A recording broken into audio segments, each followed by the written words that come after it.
Hey, everybody. Welcome back to the podcast. This is special. It's the first time that we've ever done road beers live. We hit up Pavlov's outside of, well, I don't know. Lambertville. Outside of Lambertville. We are not in East Lansing because none of us like East Lansing that much. There was no reason to go there. So we're not there. And we're also going to do the first of its kind. This is Road Breaks and Road Beers. Card Collector 2 in Grove City decided to send us with some elements. So what we've got here, 5 cards. We're going to open that, and we're going to talk about the Buckeyes at the same time because we are within, what do we got? I don't know what time it is. 18 hours. 18 hours from kickoff in East Lansing, Ohio State, Michigan State. That's Berm. That's Bill. I am Austin. Boys, happy Road Beers. First time this season that we get to leave Columbus. Bill, for you, someone who we've known for a long time, this is the first, and you've celebrated road beers with us in the past. Sure have. On the occasional hotel stop or restaurant. What do you make of this now? Because do you regret your decision? Does it feel just different, or are so here's what you're asking me. In the past, I have occasionally had road beers with the two of y'all. You were a guest, yeah. Yeah, and now I'm getting paid for it, and you're asking me whether I like that. Yes. Okay. Yes, I do. Very we much accept. So. Yeah. That makes sense. We hope everybody enjoys it. This is coming to you live. We're watching Rutgers beating the tar out of Nebraska. And by the way, this is not actually one of the road breweries. We went to Pavlov's earlier. We loaded up. Spoiler alert, we're in Berm's basement. Yeah, and America, we've talked about the fact that I don't gamble. I decided tonight to let Bill put a wager on this game. Wait, whoa, Let's be clear. Okay. It was your decision. I let you do it for me because but you I made wasn't the creating picks. my own account. I'm on Rutgers money line. Right, so I decided that it was worthwhile to say, let's spend a 20 spot and believe in Mickey Joseph and Nebraska to fix all of the problems in Lincoln. So far, not good for me, and I don't gamble for this very reason. The Big Ten sucks, and no one should ever bet upon it. Right? Unless you're on Rutgers money line. Seems like Bill is And doing they're just up fine. 13-0 For with a minute now. left. We'll see how it goes. We're somehow this game will end in a tie, and we're all going to lose. That seems unlikely. I don't think they can do that. Did they not do that in college anymore? I know they Not don't. anymore. I don't know anything about the rules. All right, so here's what we're going to do. Card Collector 2 in Grove City. Go see it if you haven't. All 3 of us collect cards, so we're going to have some fun with this. It was great of Ryan and his... If you don't follow him on YouTube, you should. And if you haven't been down to Grove City and you collect cards, definitely do that. We're going to open this box. There's 5 cards in it. 5 cards in the entire box. That's right. How much would this box cost if you went What do you mean how much it did cost us? We paid How for much if you, America, was going to Card Collector 2 in Grove City to buy this box of Elements Football, which has 5 cards per box, including 2 autographs and 1 memorabilia card. Yeah. How much would this run? About $235, $240. $80 a card. It's a little bit more than what we all grew up with going to the gas station. That's correct. I don't know. Is that Did you do that? Was there? I mean, I did. I went. There's a reason I became a Cincinnati Reds fan when I was like 9 years old, because the first baseball card I ever had was a Nick Asaski baseball card. Did you get it graded? No, it was a Nick Asaski 1987 Topps card, the ones with the wood grain finish. They were really cool. Yeah. And for some reason, my brother Bobby, who collected cards, had thrown this one away, and I was like, "Oh, that's my first card!" And it was Nick Asaski. You pulled it out of the trash? It's none of your business how I got it. You said he threw Trash card. You said he threw it away. He did. I actually have the sets of the 1987 Topps cards just in the other room. The full sets. The Very rookie card in there. Yeah, the 792 card sets. I have a couple of them in there. Those cards are not worth anything. They are Well, not. so the point of getting something like Elements is that you're not going to have a bunch of random base cards that aren't worth anything.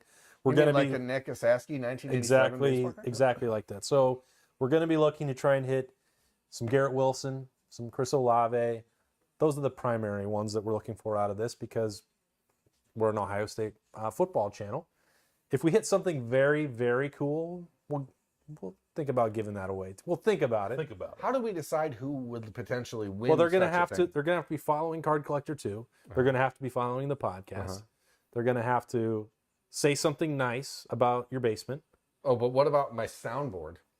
Well, they might not do that. That's not involved in this episode. It is not. You're welcome, It's America. locked away in that room over there. But we're I still. wish they could see the rest of my basement, but I don't want to do like a crib. Take them on a tour. I refuse. That'd be fun. I refuse. So here's what we're going to do. There's 5 cards.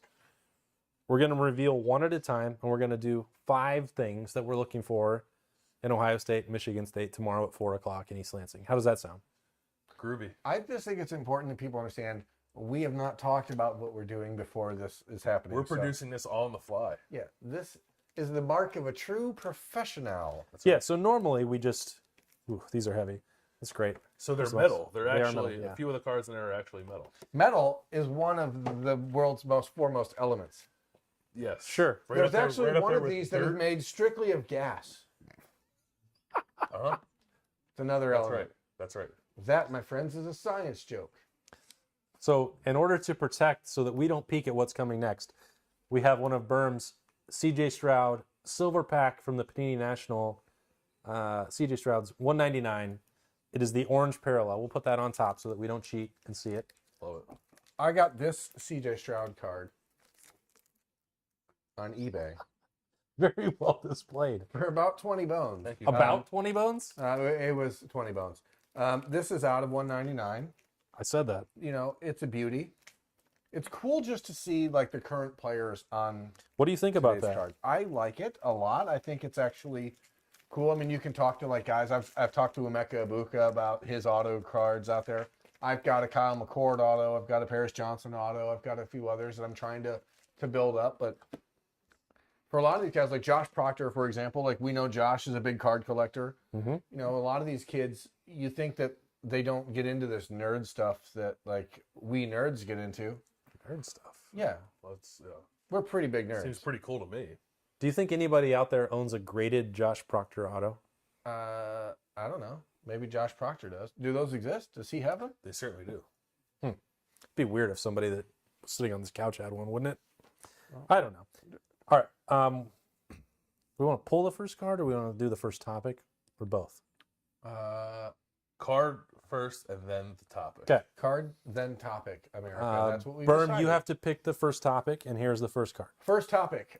Wait, here's the card. I thought you said card, then topic. Oh. Oh boy.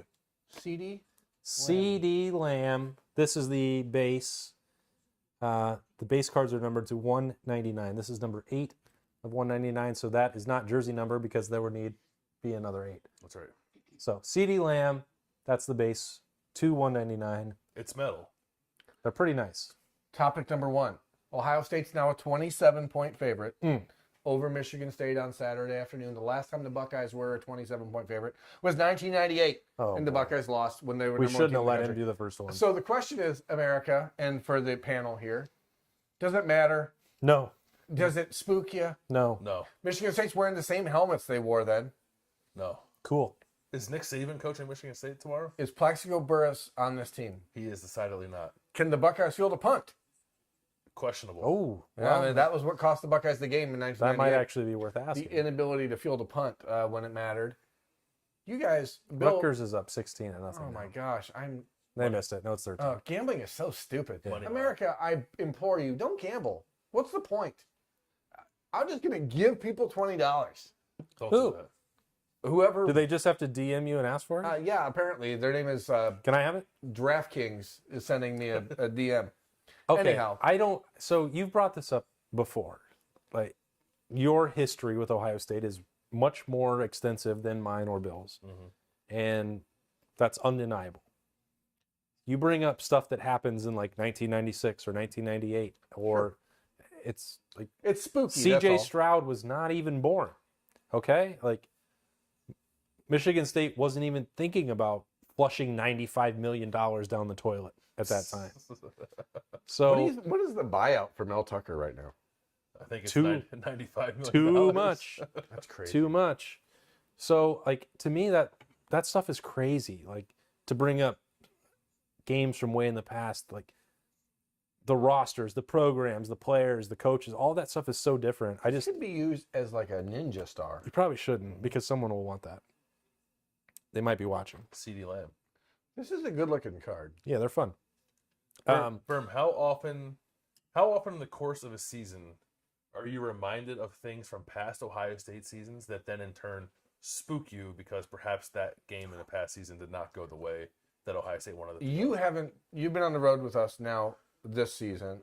Pretty much every year, every week, there's something that I'm reminded of that makes me go, oh, I remember when that happened. There are a lot of like trigger moments for Ohio State fans who grew up in the 1990s, especially because the Buckeyes were year in, year out, one of the two best teams in the country, and just found a way to lose games that were inconceivable. You're like, how did this happen? Like, and there are a few of them that are as stark in their like misery as the 1998 loss to Michigan State. It is in my lifetime probably the worst loss I've ever experienced as an Ohio State fan. Worse than 2015 Michigan State? The only other one that's even comparable is 2015 Michigan State. And I actually believe 98 is worse because in 2015, the Buckeyes clearly were not together that year. Like, they were the most talented team in the country, but they struggled against Northern Illinois. They struggled in games that you could tell there was a chemistry issue or a lot of guys looking forward to the draft and that kind of stuff. The 1998 team was number one team in the country preseason and was by far the best team in the country the entire year and dominated people week in and week out. Week before the Michigan game, which is the first Michigan game in that entire decade where Buckeyes fans were looking forward to Tom Brady and Michigan having to play them. And to lose against Michigan State in the way they did was just shocking. And then they went and beat the crap out of Michigan the next week, beat up on Texas A&M in the Sugar Bowl, and it meant nothing. And like that team was the best team in the country, bar none. And yet T. Martin and Tennessee somehow win a national championship in a year where Ohio State was clearly the best team in the country. And it, like 2015, the Buckeyes should have had a chance to play in the playoff that year, regardless of the fact that they lost to Michigan State. If they would have lost to Michigan State 3 weeks earlier, they would have been in the playoff, and they probably still would have won a national championship again and won back-to-back. But the loss to Michigan State in 98 sticks with me more than any loss in my lifetime as a Buckeye fan. That's interesting. I bet a lot of people are very happy that you brought that loss up. I just said, like, That's why I was thinking- so there's the first thing, America. The next four are only going to get he's- much more Well, listen, depressing. There's a lot of emotion. Other than the spread, there aren't many other parallels. Yeah, true. But the number can change, Berm. Like, you should by know. the morning, I know everything about gambling now. Yeah, you're an expert. Bill, pull this out and Got give us topic number 2. Okay. Oh, that's a Buckeye, right? It is not. So I saw this, and I also thought it was a Buckeye. Okay. Instead, it is a San Francisco 49er. It is a Danny Gray rookie card. Danny Gray. I don't know who he I is. have to be honest, I've never heard of this individual. It is numbered 9 out of 95. Danny Gray. Do we have Yeah. any more information about You know, who this 95 minus 9 is 86. It's a number match. We got it. There you go. Berm nailed it. No, I can't say I have much more information other than this gentleman plays for the 49ers. If you love Danny Gray, and if you actually know who he is, we have this is the Americium Parallel. Protective cover is on there. Follow Card Collector 2. Follow Berm, Bill, and myself, and let us know why you like Danny Gray. This card's yours. And if you want it, it's yours. Let us know. Hit us up. We got you covered. see that? We'll send it to you. Danny Gray is a product of SMU SMU. by way of Blinn College. Well, you're just giving them all the information. He was lauded for his speed in the pre-draft process. Yeah, that's from right. No, what I well, heard. that's good. That's good for him. If you want a Danny Gray rookie card, again, Boy, these cards are cool. follow Card Collector 2 and follow the podcast, and we'll hook you up. We'll send it to you. I will cards are cover the cool. shipping. No worries. I'm good at it. This Bill, guy right here. Topic number 2. Topic number 2. I am interested. This is more about Michigan State maybe than it is Ohio State, but maybe more generally about college football. Michigan State was very good last year via the portal. mostly. They won 10 ball games last year. Okay. It's not an easy thing to do. They won 10 games. Sure is. Largely via what they were able to do in the portal. Kind of ran it back with the same idea again this year. They're not very good. Yeah. How sustainable do you find the model of building through the portal in this new era of college football? I find it not sustainable. And Michigan State, I think, is the prime example of that, even including last year, that they went on a run. Some of the pieces fit together, one more than others. Like, you found a really good player in Kenneth Walker, and that helped fuel a lot of what they were able to do throughout that season. You can run the ball, and Michigan State puts together pretty good defensive plans, whether that was Mel Tucker or just a carryover from the previous regime. Doesn't matter. Like, they know what they're doing, and they played some good defense and they ran the ball. That part is always sustainable in college football. But if you are trying to put together a cohesive locker room and build veteran leadership and continuity, like some of that stuff that sounds like it's cliche is really valuable. And I think that you can look at this current Ohio State team as an example of that.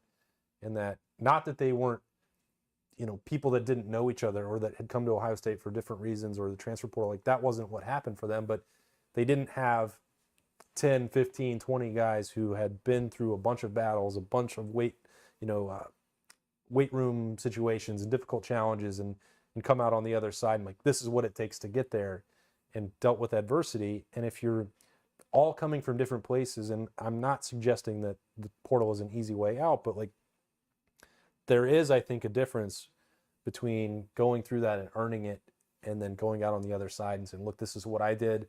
Here we go. Come with me. Like, I think that's valuable. And that's why I don't think that for Michigan State or any other program that wants to go that way, I don't think that's sustainable, because the second part of that is it would be an annual crapshoot of what your locker room would be like. Some people believe, some people don't believe in the chemistry of a team. But as Berm was alluding to as well with 2015, like all of us have seen it where it's not right.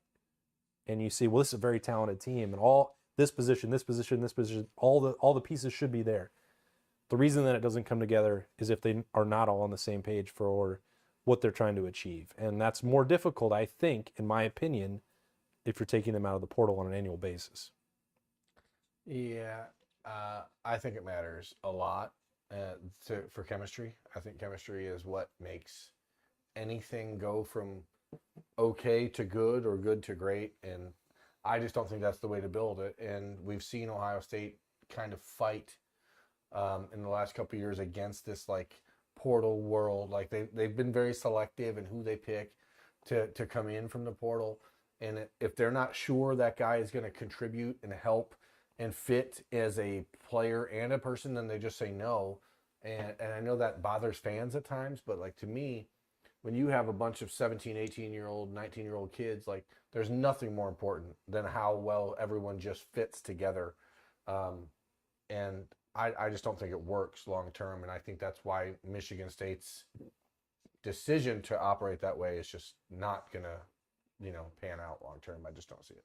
Yeah, I think they've recruited fairly well, maybe in the last cycle. So maybe that will It's okay. change. Maybe that will change over time. But I agree. I just the portal, in my opinion, should be supplementary. It shouldn't be the basis of your entire roster. Because think about it, guys who go into the portal usually go into the portal because they're not the best guy at their position on their own roster. Right. So if you're building your entire thing out of guys who weren't quite good enough to play, I mean, that's not a hard and fast rule. Like Kenneth Walker was the best running back at Wake Forest. He left Wake Forest to go find, a better opportunity. Like sometimes guys do that. But I think by and large, it's usually guys who are backups looking for a place where they can go to play more. And when you're trying to build the whole thing out of that, I think you're asking for trouble more often than not. So I don't find it sustainable either.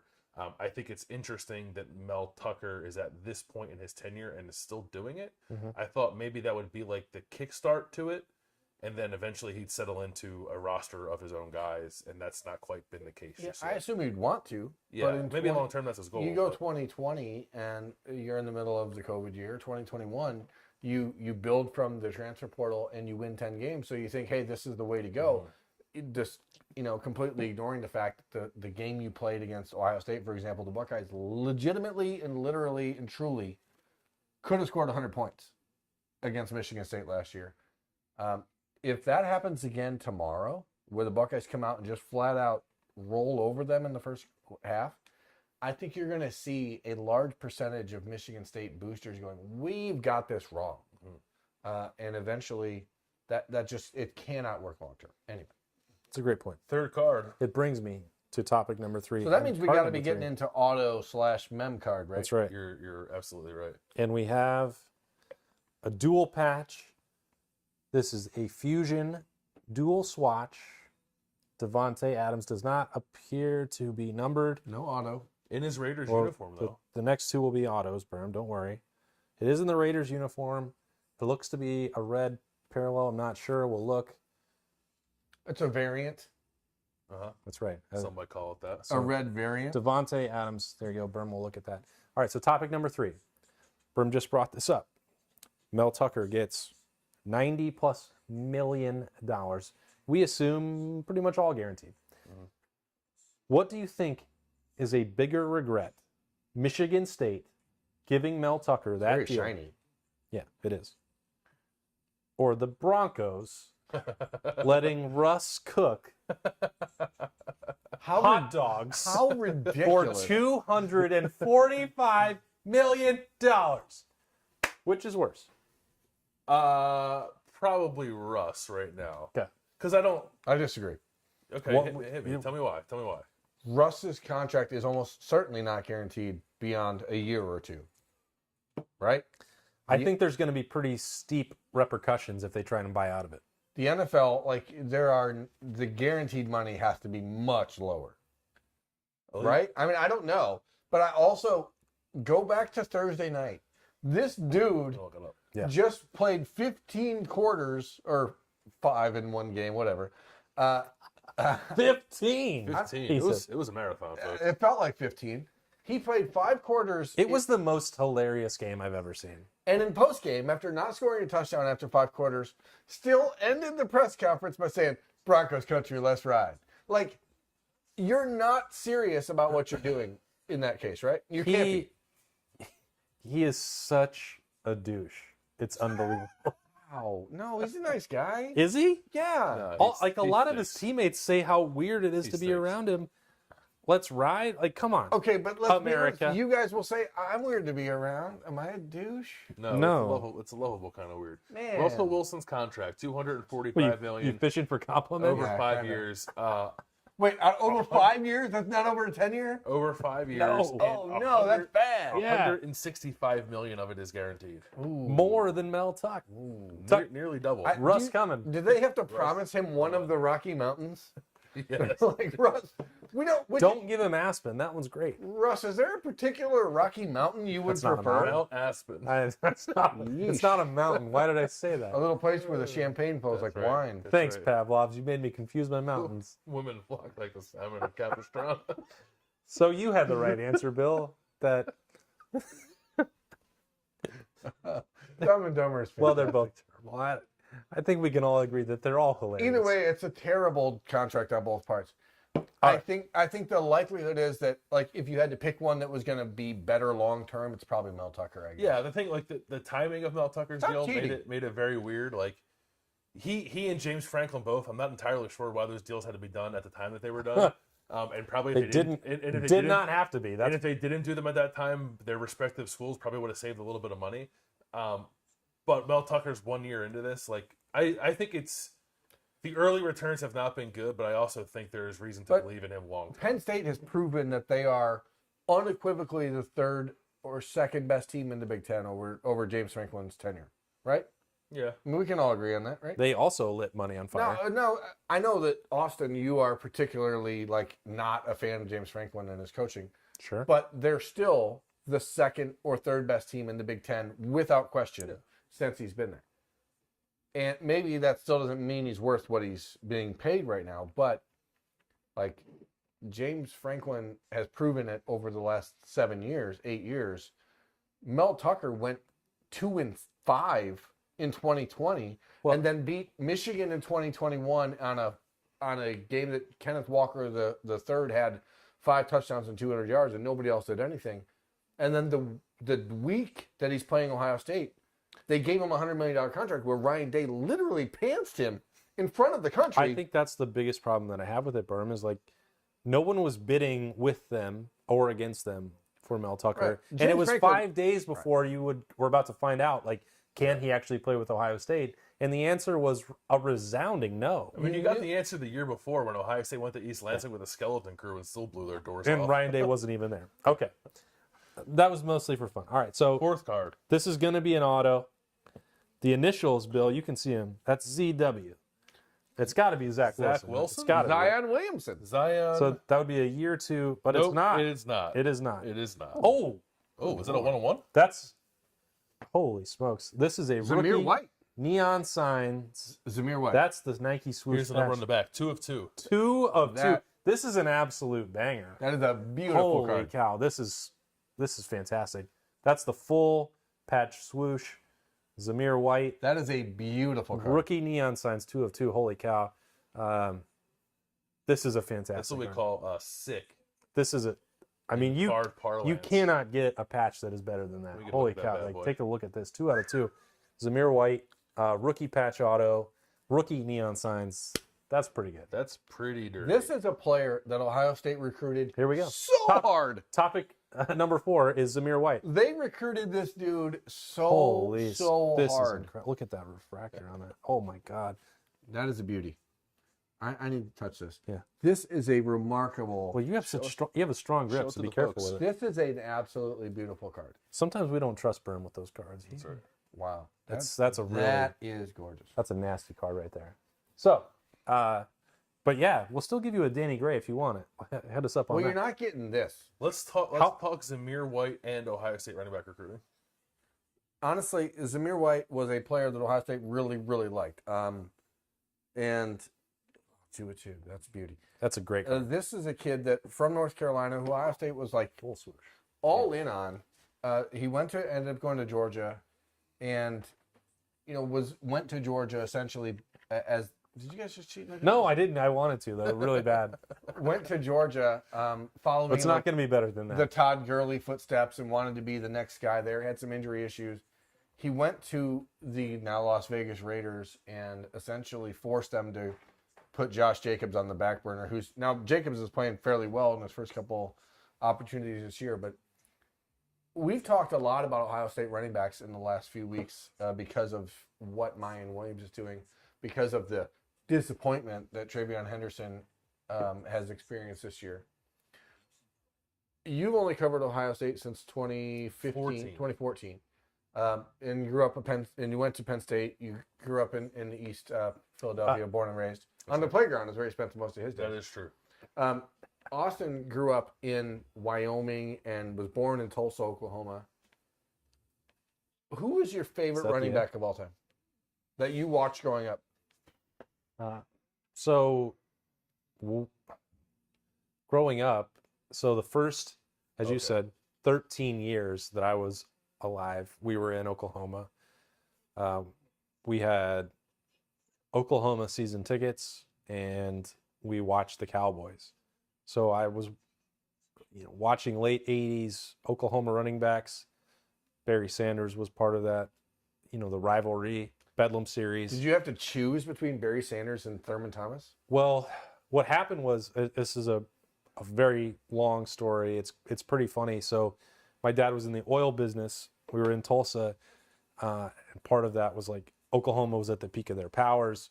Everybody that he worked with, they were big Sooners fans. So like we had the Sooners season tickets. We go down to Norman. Those were the first college football games that I was a part of. Then the, oil boom ended. He was laid off from that job and he went back to school, and he went back where he got his master's degree. He went to Oklahoma State. So we moved to Stillwater while my sister and I were, still young. And he had a vanity license plate that said OU fan, but he was now going to Oklahoma State. He was on the other side of the rivalry. He tried to hedge the bet by putting, so it was OU fan, there was a space between, and he put a Pistol Pete in the middle. So like people were putting stuff like on his light, on his windshield, like, you got to pick a side. Like, what are you doing? This is crazy. You can't do that. It was so like we saw both of that. Like obviously Barry Sanders and Thurman Thomas were like incredible. Nothing really stands out to me. It sounds pretty crazy from the Oklahoma's part. But Insanity that Oklahoma State had Thurman Thomas and Barry Sanders on their team at the same time. Yeah, I don't know how that actually happened, and I was too young to have followed the recruitments of that, at the level that we do now. But those guys were there, and they were doing pretty ridiculous things when I was young. In terms of somebody that stayed, the first person I remember is Emmitt Smith. Like the Cowboys games were on in Tulsa, week in and week out, and I'm picking between three of the best running backs of all time. What about you? they're all Who there. is your favorite? So Philadelphia's not really a major college football town. Like, I guess I paid most attention to Penn State. So, like, when I was younger, like, Larry Johnson was excellent, and definitely caught some of my attention. Grandmama. That's right. But Brian... He played at UNLV, correct? No. He played for... Penn Oh, State. Larry Johnson Jr. Larry Johnson Jr., the son of the Ohio State defensive line coach. Brian Westbrook. Villanova, which, pains me to say... Bill he's going to do it. As a He's Philadelphia native, Bill wasn't gonna roots for say it. Villanova. I know. But you didn't think that I would know that Brian Westbrook went to Villanova. You know ball. When I was in eighth grade, Nice throw Nebraska right there. is My terrible. goodness. So terrible. my eighth grade CYO football team went to Villanova one weekend, like on a visit. We were in eighth grade, so it didn't really mean anything. But like we got to meet Brian Westbrook at the time when he was like obliterating the 1AA record books, and then the Eagles drafted him, and he was awesome for the Eagles. How old were you? I was in eighth grade when I first heard of him. Was it weird to you that you were bigger than him? No, I was. Like you were in eighth grade and he was. I was significantly larger than him. Yeah, and he's obliterating records, and you're in eighth Bill grade. wasn't playing running back. It doesn't No, matter. It's like- still He weird. wanted He to- was in eighth grade. He I was wanted to playing block left for him. tackle for the St. That's a Charles late Lions. hit, and that's got to be roughing the passer, right? Rutgers money line. Bottom line, Smash it. Who was you? Okay, so what's yours? Eddie I George. remember Obviously got watching. it. I remember watching Eddie George in his freshman year. So this is 1993 ish, 1992. I'm sorry, and he fumbled the ball 3 times as a freshman against Illinois in a game that the Buckeyes lost. And I'm like, oh, this guy sucks, right? He sucks. And then You he fired up the message board. And obviously, I was on the old Buckeye Sports Bulletin message boards back in 1992. And that's not true. It was 1998 when I got on there the first time. But I was like, man, this guy's never going to play. Then obviously he won a Heisman. It was pretty good. I long have believed, and this is not like trying to blow smoke up the rear end of a guy that we've gotten to know, Ezekiel Elliott is the best college football running back I've ever seen. Like the full. Oh, I didn't know we got to pick from our whole lifetime. Sure. I thought you said growing No, up. best running back you've ever seen. Oh, Ezekiel Elliott did things at I Ohio thought we were State. just doing favorite. But if we're talking favorite, I don't you know remember who, what if he we said. want to talk favorite, you know who my favorite is? Washawn Tate. You ever hear of him? Nope. Washawn Tate played at the University of Toledo. it's a very different question because my favorite is Devin Moore from Wyoming. Washawn Tate was a bad mamma jamma at UT back in the 90s. And then it rotated into Chester Taylor, who went on to play for the Baltimore Ravens. Totally. Of course. There was a couple. You guys are just mocking me now. No, we're not. Do you know who Chester Taylor was? No. Those are like great running backs. I But believe you. Ezekiel Elliott, to me, is the best running back that's ever played at Ohio State. And this is an Ohio State show. So if you don't agree with me, America, you're wrong. But I want you to tell me why I'm wrong. Okay. I think it's a pretty polarizing topic because there's so many good ones to choose from. Yeah, I just thought Zeke, the combination of things he did was unlike anyone else. Last card. Are we on to the fifth card? Last card. Last. This topic. might be. This is the longest show that We're on we to the do. fifth card. We didn't- thought this would be 10 minutes. Yeah, Yeah. We did not anticipate. Turns out that the combination of road beers and road breaks And we like talking. makes us so talk much. a lot more. All right, Certainly so do. it looks like a Buccaneer, and I'm going to guess that this is Rondé Barber. It's probably Jaden Darden. I'm going to guess it's Rondé Barber, and it is a steel signature of Rondé Barber. Hall of Famer. Hall you- of Fame. So you did look About, ahead. no, I saw the numbers on there, and it's a steel signature. This is an on-card, steel 24 of 35. So pretty low print, on-card auto, very nice auto. He's got a fancy one. Look at that, Bill. Look. He's in the Virginia Sports Hall of Fame. Yeah, I think he's up for the NFL Hall of Fame. He's not quite in. I hit an RPA, or not an RPA, but a patch auto of Rondé Barber recently, That's nice. and I sold it because he wasn't actually in the Hall of Fame yet. This is a great card. Yeah. I think the 6 Zamir White is probably what we were looking for, but that's pretty nice this from is Rondé sweet, Barber, though. one of the great players in Tampa big I don't history. like Rondé Barber because the Bucks beat the Eagles in the NFC Championship. Yeah, I mean, we're also not really looking for like veteran player autos on that. Isn't that the worst part about like modern card collecting? Because they try so hard to be like to make sure you get hits in these hobby Sometimes boxes. they thin out the list. They thin it out by putting in guys who played 15 years ago. But at least if you're going to get an old guy, you want a guy who's going to be a potential Hall of Famer. Yeah, I like it. I mean, it will sell for whoever actually winds up That's with a it. nice looking card. And these cards are sweet, and you could definitely break into a hotel room with these Absolutely. cards. Yeah. You know what I mean? You shouldn't, because that would probably be Yeah, I mean that's bad. No one don't should do break that. the law. Final topic. Bill, you got anything? No, it's your turn. You It is my turn? Yeah. Okay, so this was good. I talked about we were on the way down today. Not down. We're coming up. We're coming north to Michigan. Berm, like put it in a hard. Don't Put it in a hard plastic. put it in a hard plastic. I don't have one of these that are like 180 points. Put it down. Jeez. Okay, so Just want that. the Big Ten Network, they film a ton of content at Big Ten Media Days, and oh boy, this team. it's pretty. Sometimes it's funny, sometimes it's super weird, and if you haven't noticed, they've had to edit out some coaches because Nebraska fans are like really pissed. I saw a bunch of comments replying to the tweet today, like, "Well, Mickey Joseph's not on here." Well, yeah, because he wasn't at Big Ten Media Days, folks. That's where they record all this. Okay, so the question today was, "What's the most?" Wait. Do people think that they just go around every week? Yes, some people guess do. so, yeah. Nebraska fans are super sensitive about it. So today they asked, "What's the most overrated stat in football?" Berm, did you watch it? I did. Okay, and a couple of these coaches really gave up the ghost. Kirk Ferentz said, what did he say, Bill? Total offensive Total yardage. offensive yards. That's what he thinks is an overrated stat. Mel Tucker, Berm, what did he say?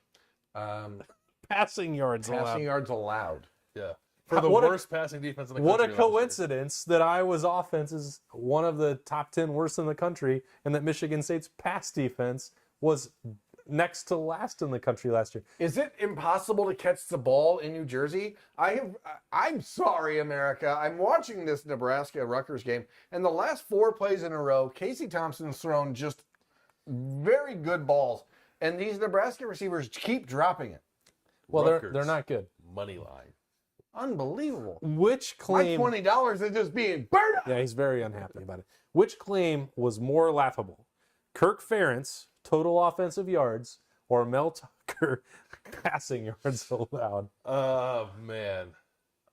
More laughable? More laughable. I find Kirk Ferentz is very funny because of the entire situation there. It's not that they're just totally inept on offense. Brian it's that he won't know continues- what to it's that he do. continues to employ his son, who has no idea what he's doing, and yet they are a terrible offensive team. It's great. Mel Tucker's correct, essentially. How many yards you give up passing doesn't matter. Ohio State, for years, gave up a lot of passing yards because they were always up huge in games, and nobody could run the ball against them. So now Mel Tucker's rationale is probably incorrect in trying to gloss over his team's deficiency. But he's more correct than Kirk Ferentz because you have to move the ball to get points. Like he can say, "Oh, our defense scores points, and that's what we're aiming for here at Iowa." But that's not how it works. That's a good Ferentz impression. Thank Very you. good. That's not how it works. Definitely more laughable is Kirk Ferentz. Brian, Mel Tucker is more correct in that you can get by giving up a lot of points or yards passing. He actually put it in there. He's got a 2 of 2. He just put it in his... Are you kidding me? You're going to bend the corners on a 2 of 2? Nike It's switch? time for us to say goodbye. Yeah, you America, need to. we need Why you to did you talk to do us. that? Do what? It's fine. It's soft. You didn't even put it anything. This Renberry sweatshirt is super soft. And these cards from Card Collector 2 are bad ASS, and you should go buy some. Elements. These are sweet. Anything else you got? Well, yeah, I would like to see the 2 of 2 that we pulled out of that box one? protected without you denting the corners on a... It's not dented.